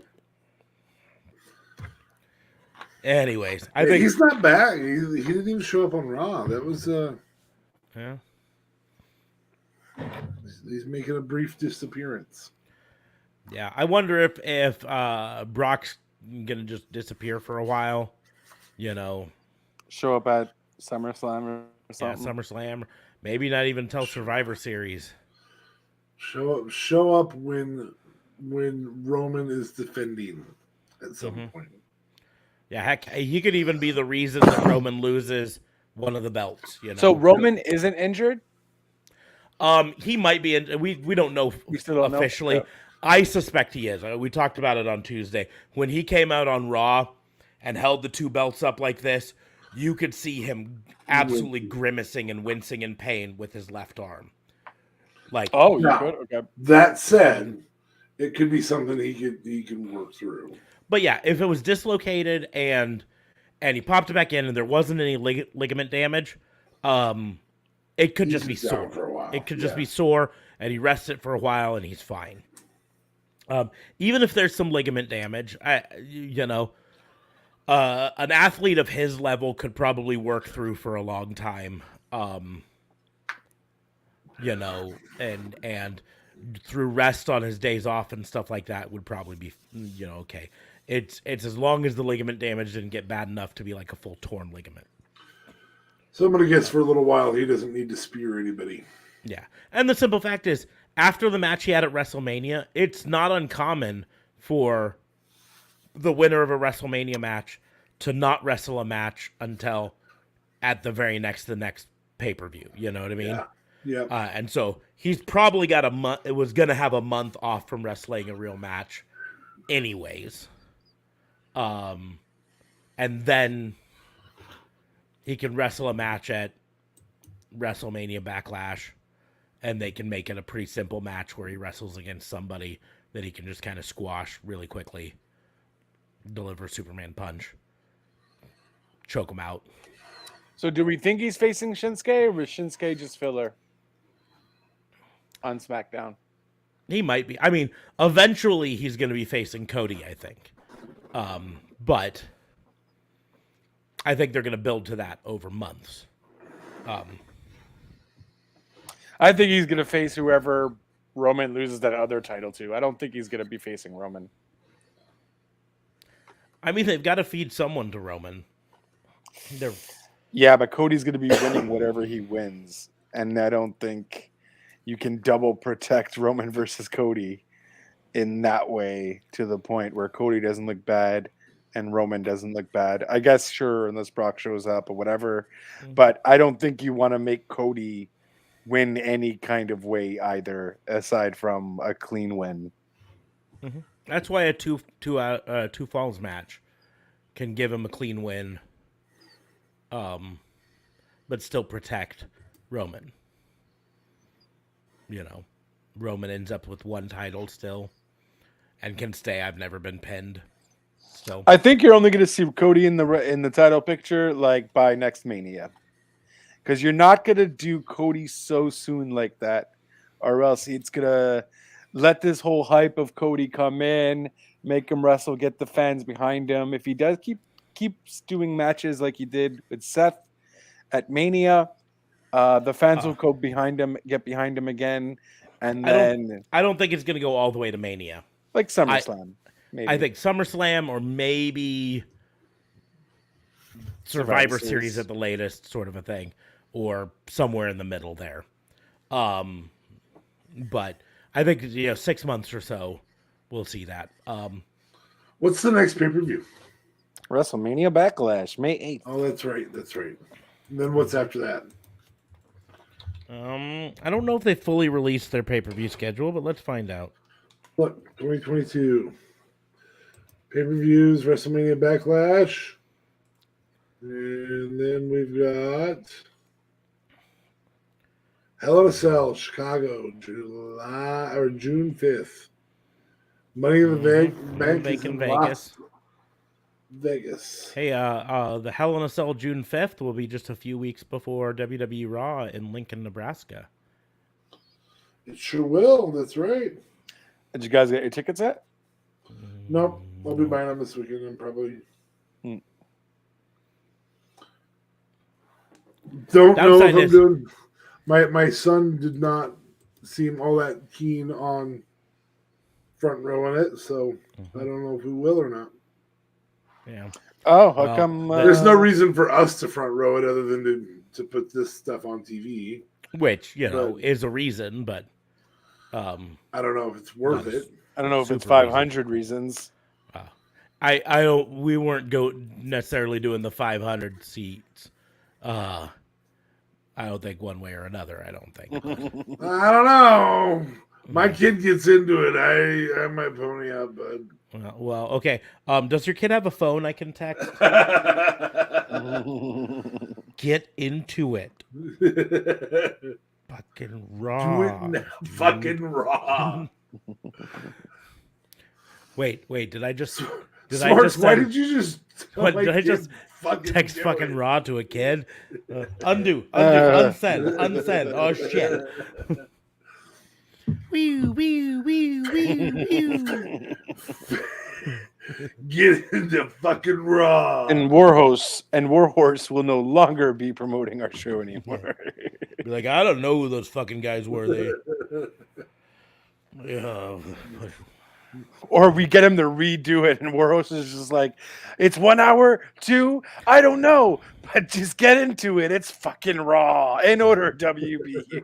Yeah, I'm just saying, one of those WWE commemorative chairs would look really good on the wall right back there, or maybe right over there, or right there. That'd be a good spot for it, hanging right there. Yeah, I'm just saying, They don't have meet and greets that night.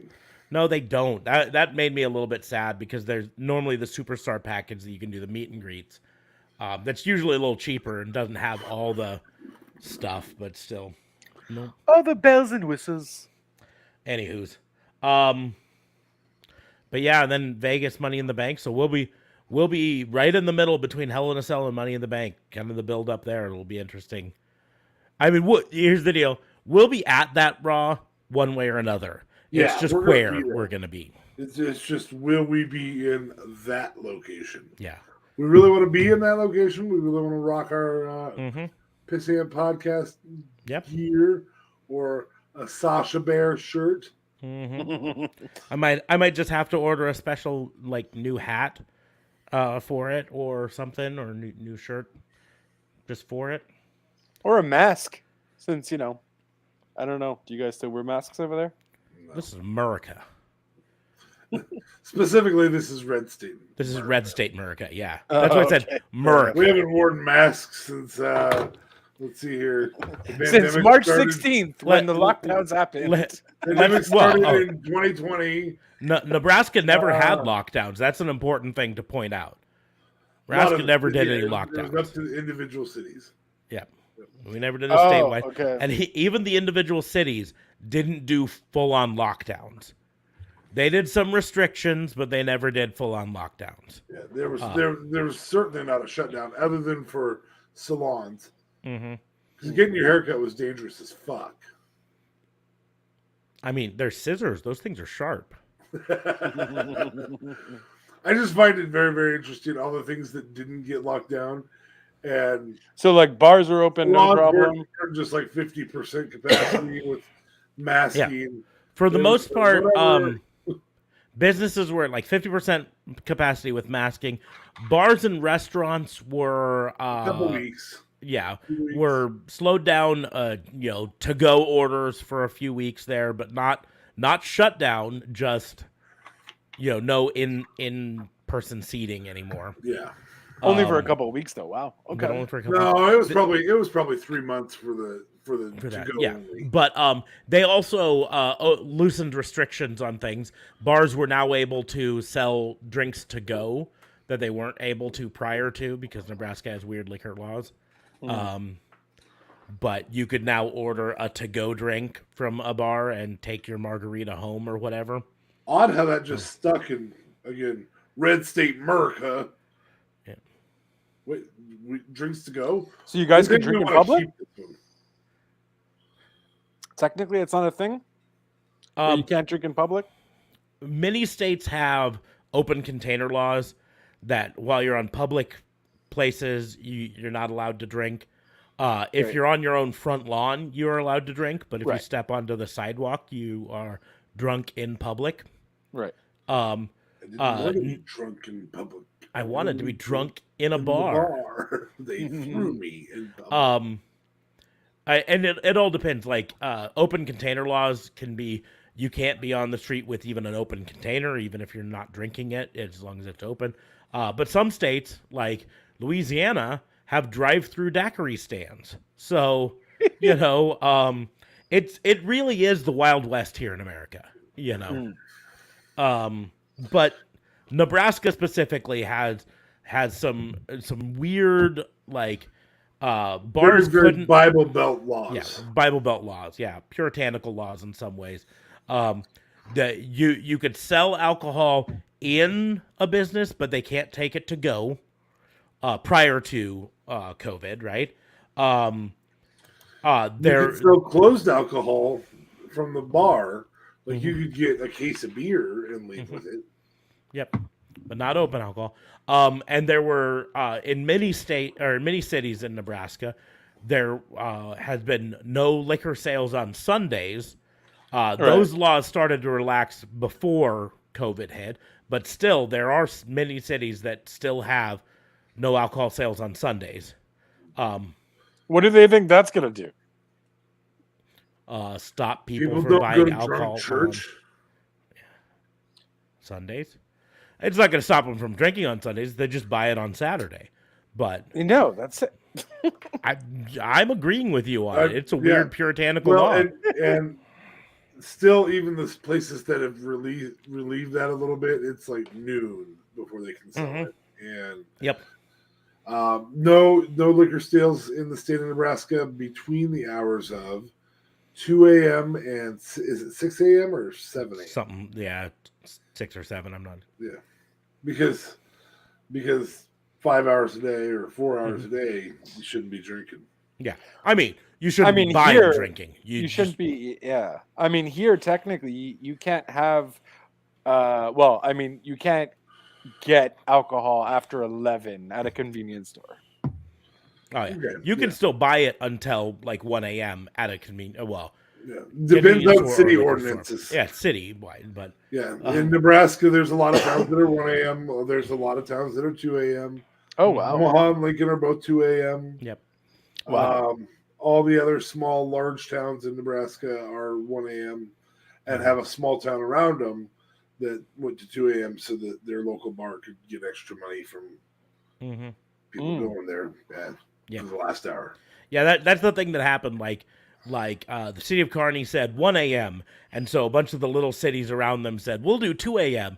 And so people would just leave the bar at 1 a.m. and drive 15 minutes to the small town outside of Kearney and then get drink 3 more drinks. 45 minutes. Yeah. But like I said, weird little laws like that. And some of them relaxed a bit. Like the to-go alcohol law or ruling or whatever has been made semi-permanent now. So at least here in Omaha, businesses can still sell it to go, but they have to with a lid. They have to have a lid. It has to have a lid. It can't be an open container. It's designed to be, now you can order something with your to-go meal and take it home and drink your whatever at home. So it can't be a can or a bottle. It can be a closed can or a closed bottle. They just don't open it for you there. But it's more about mixed drinks now. They can sell their margaritas or their hurricanes or whatever. Whatever their favorite. While you're having your Pasta Diablo from Carlos O'Kelly's, the greatest not so Mexican restaurant on the planet. That's not true. It's not the greatest. It's really good, but there's not one within like 2 hours of me now. Oh, you got to come to Grand Island, bud. Yeah, that's the closest one. I said I was giving an estimate of give or take with the 2 hours, but and say you want a margarita with your Pasta Diablo. Again, I emphasize the Pasta Diablo because it's pasta at a Mexican restaurant. So it's not so Mexican. Anyway. Yeah. It's about as Mexican as Romeo's Mexican Food and Pizza, which is right up the street from me. Now I'm just hungry for tacos. You guys have all been talking about pizza. Let's talk about wrestling. That was going to be this about wrestling. Yeah, that was going to be this podcast until somebody else had it, and then they don't do it anymore. Fucking dickweeds. Dickweed? Dickweed. Not dickweeds, tacos. Anyway. But so we never had like full lockdowns. Wait, someone had Let's Talk About Wrestling? They did. Yes. What a bunch of and we're active at it when we started this 3 years ago. And so I respected their podcast and said, no, I'm not going to do a podcast that's that exact and same then name. had somebody still accuse us of stealing their shit. And then people still accused us of stealing their shit. Yeah, even though we didn't. But and then the Let's Talk About Wrestling stopped making episodes, and now it's dormant. And not a month has gone by that I haven't thought about, can we just rebrand to Let's Talk About Wrestling? You could at least shirt it up and see what happens. I did shirt it up. Oh, you did? There is a shirt currently. Yeah, you had that for a while, no? Didn't you? Yes, have it's that? been there. It's been there for a few months.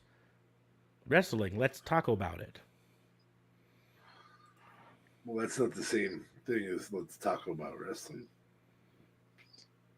Well, listen, you're just playing semantics over here. There we go. Oh my gosh, I'm so proud of you. Yep. Boom, there it is. Let's do. We'll show it off on the women's shirt because we can. Boom. Because we can. Boom. Boom, boom, boom. Let me hear you say "ayo." Ayo. Boom, boom, boom. Let me hear you say "ayo." Ooh. Let's see what that looks like in a hot pink. Yep, I'm gonna go back to this so we're not blocking it. Hot pink. Let's see. This would be color number hot 5. color number I 5. call that dark pink. That's not dark pink. That's hot pink. That's hot pink. Maybe one of the fellas would like one in a green. Mm-hmm. But we're not going to switch to a men's shirt. No, we're just still going to look at it on a woman. Or red. You're a Husker fan. You want red? Or a Montreal Canadiens fan. Red. Definitely not. No, not a Montreal Canadiens fan. I'll tell you that much. I'm just throwing an idea out there, man. Shut up. Or a Montreal Canadiens fan wearing in a pink. Yeah. I think it would look horrible in the gold. Well, let's find out. Actually, that doesn't look bad. It's No, actually it not that doesn't bad. look too bad. It doesn't look too bad at all. It might not look great in the black, if only because The explosion doesn't the really explosion doesn't show up very well. But it doesn't look horrible. That really looks more like a dark gray, though. So even though It would look bad on the navy. The navy'd be a poor color for that. yeah, probably. They don't even have a girl showing off the navy. She's like, I'm not going to wear that. That's She's hideous. like, fuck that. No, not wearing the navy. No, Yellow, you can't black, make me. and navy. Ew. I'll wear the heather. I'll wear the blue, right? But nope, not doing the navy. Nope. That's almost more violet. No, violet's up next to hot pink. Never mind. Yeah, here. Man, it looks Ladies, good that molded, is a though. shirt that pops. Yep. You want to go to a show, that's the one to go to. Yeah, especially if you want every person you meet to want to talk wrestling to you. Because wrestling fans, we will take that as an invitation. I'm just saying, you know. That actually kind of comes out as a dirty shirt for women. And you'll probably be able to score yourself a virgin. No, too soon. I mean, you're not wrong. No lies detected, right? Say you don't want it in a shirt. You want it in a nice hoodie. Okay. Not nearly as many colors, but She looks a little angry. Yeah, she's wearing a wrestling shirt. Oh.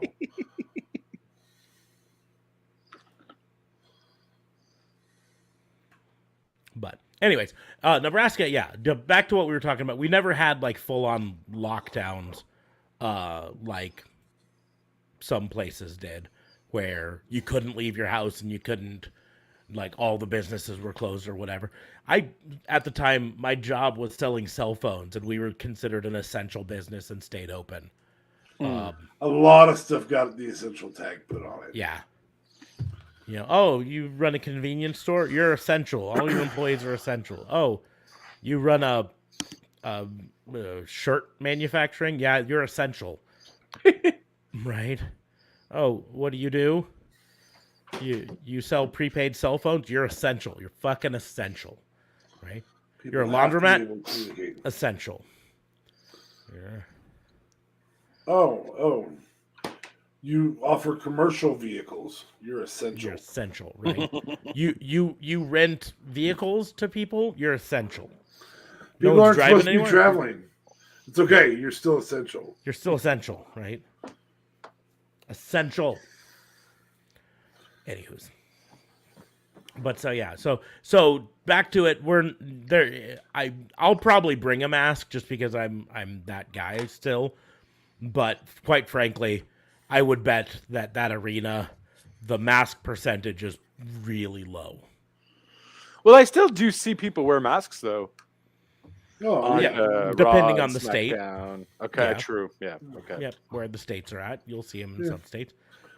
Probably Or- not Nebraska. Or how metro it is, or non-metro, or I mean, in Nebraska, there were only a few cities that actually ever did mask mandates.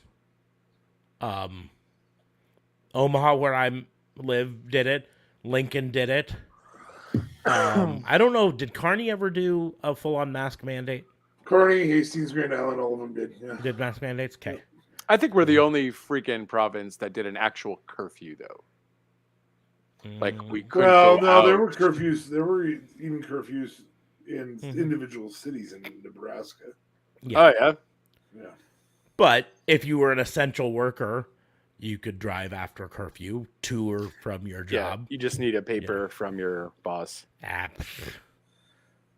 There's a whole thing here. My friend got stopped like twice. in Omaha, Nebraska, we were under a mask mandate for 8 months before the first business got cited for violating the mask mandate. 8 months. That's not saying businesses were good about obeying the mask mandate.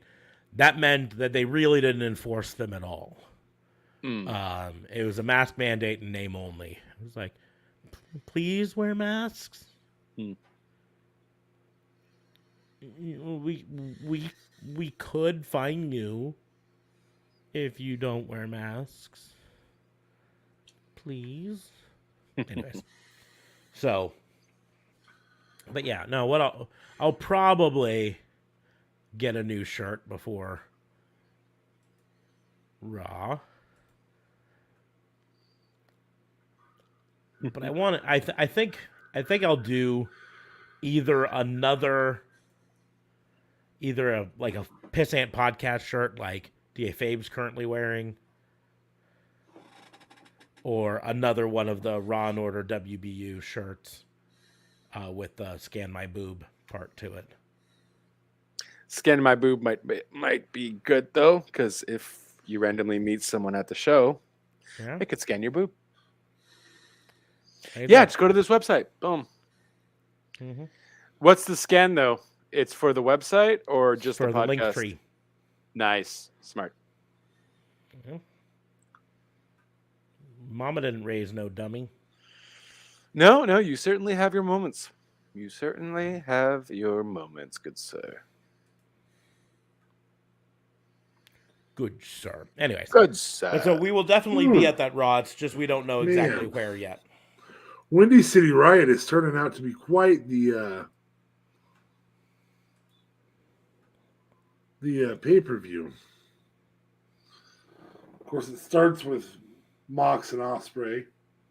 They also have United Empire versus Bullet Club. When is that? I'll let Smart look that up. Let me Google that for you. Tomohiro Ishii versus Minoru Suzuki. Well, where are you reading this? Wouldn't it just say where the date is? It's on Insta. Fight TV has their own Insta. Okay. And then Jay White versus has an open challenge. Now I'll look it up. Windy City Riot. It's not on the Insta page? I figured they would just promote it and put the date right there too, no? Well, I didn't want to sit there and stare at it when I could just pull it up. April 16th. Oh, okay. So next weekend. Yep.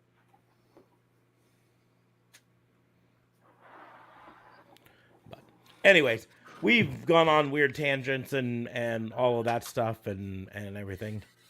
Yeah, it looks like Let's Taco About Wrestling has renamed to Wrestling Talk and Randomness because they no longer use tacos as part of their thing. So Did they get sued? Dun, dun, dun.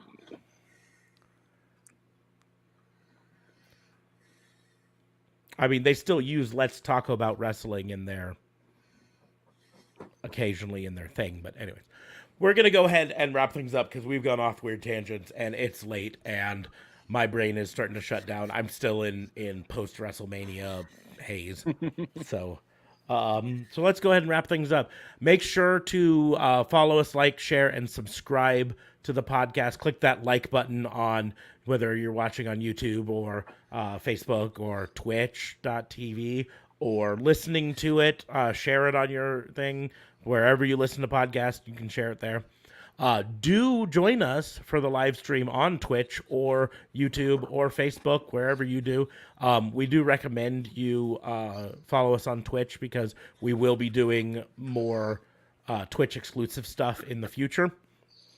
So get over there so that you can catch all of our live streams there. You can follow me pretty much anywhere. You can find the podcast pretty much anywhere at Raw and Order WBU, like it says right down there on the screen, or in the doobly-doos, there's a link tree that takes you there. The only place that's not that is YouTube, where it's at Pissant Podcast because of reasons. You can follow me all over there, but you can also follow D.A. Fabe at D.A. Vincent K. Fabe, or no, that's only for you on Facebook. I'm not gonna be technically you're a moderator there, so you're there. Oh, really? I didn't know that. Yeah, you just haven't done anything. You might not even have accepted the invitation yet because the acclaimed has arrived. Yeah. And then you can follow JLB at JLB420. Real Talk Radio is the brand. Whoop, at Real Talk. Oh, it's good. You don't even see the beardness or the unshavedness. Perfect. JLB420 on Twitter. Real Talk Radio, though, is the brand at Real Talk Radio 8, anchor.fm/RTR. And I also do have a link tree as well, so that will be down in the doobly doos. If you guys are gamers, I do game a lot with WWE 2K22. So if you want to see me go through that, the Twitch will be down below as well. Back to you. Yes. But on that note, we're going to go ahead and close the book on the Wrestling Booking Unit. Thank you all for listening. We will see you soon. Ciao. Yeah!